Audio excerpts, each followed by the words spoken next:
Hello everybody, hope everybody's doing great today. Appreciate those of you who watch this video. I hope you enjoyed. Also appreciate those of you who have subscribed. Thank you very much. And today we're talking about the Delta Force starring good old Chuck Norris in this movie. This movie is based off some true events that happened in 1985 when a group of Muslims hijacked an airplane. And so it's based off the events of how these special forces rescued these passengers. So let's get into this movie. First off, in the 80s, you will see a lot of movies that are based upon Muslims hijacking airplanes. I think it's even an airplane, even though that's a parody. I think that has a parody of a Muslim guy with a bunch of weapons trying to get onto a plane to hijack it.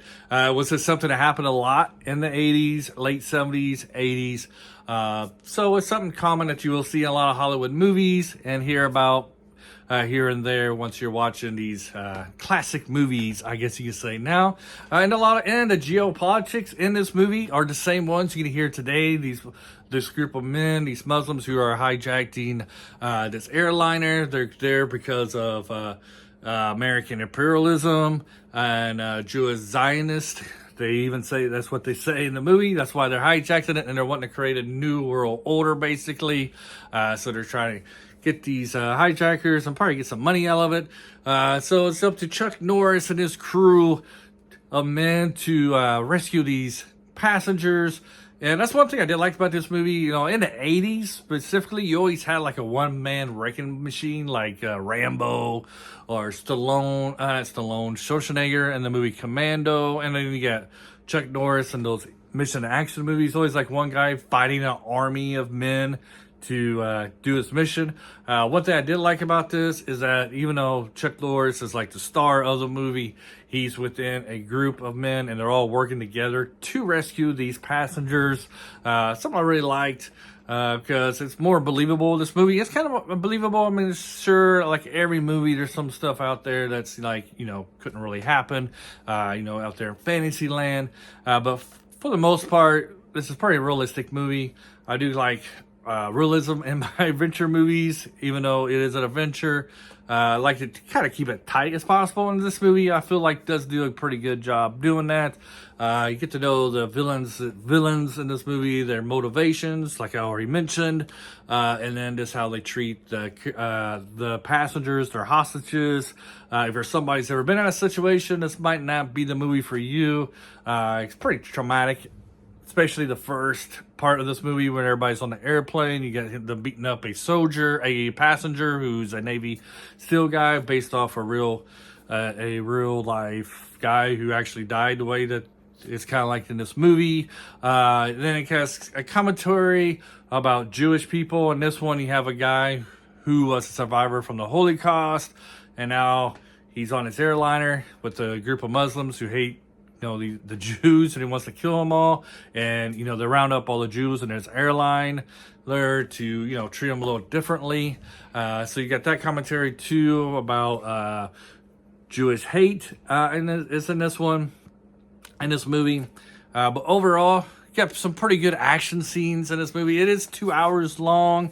I guess my best part, the favorite part I do have of this movie is Chuck Norris's motorcycle that he's able to get at the end of this movie. It's kind of like Batman's. He got like Batman gadgets. He got guns on it. He got like missiles blowing up stuff. It's probably about the best part of the movie is when Chuck Norris gets on his motorcycle. Overall, the movie is kind of slow moving. But I think it does go through pretty good phases of the terrorists hijacking this airplane, how they did it, how they treat their hostages, where they move them to. You see them moving them throughout this movie. And then we get to see the other side of the U.S. government and Chuck Norris's special forces here, the Delta Force. At first they can't really move in to rescue these hostages. They have to get the approval of the president. So we see like the chain of actions that they have to take before they're actually to do the job that they need to do.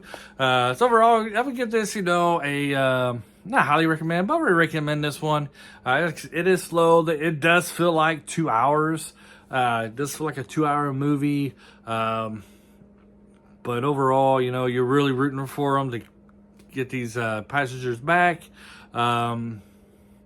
And, you know, it's a solid Chuck Norris movie. I really liked Chuck Norris back in the 80s when I was a kid. I love Chuck Norris, but now when I'm an adult, growing up in my 40s, and I watch a Chuck Norris movie, I don't know, like the ones I watch, I just don't have liked them as much as I did as a kid, but I did enjoy this one. To me, so far, the ones I've reviewed on my channel, probably the best Chuck Norris movie I've seen. So I did enjoy it. Really see why, you know, he actually became a big movie star and the icon he is today through this movie. But like I said in the past, I'm not really a big Chuck Norris fan now as much as I was as a kid. But you know, I'm still going through the Chuck Norris catalog. I'm sure there's some I have missed. Anyways, have you seen the Delta Force? Did you enjoy it? What you think about it? Do you think this is one of Chuck Norris's better works? One of his worst works? So I don't know. Interested in reading your comments below. Have a great day. Until next time, adios.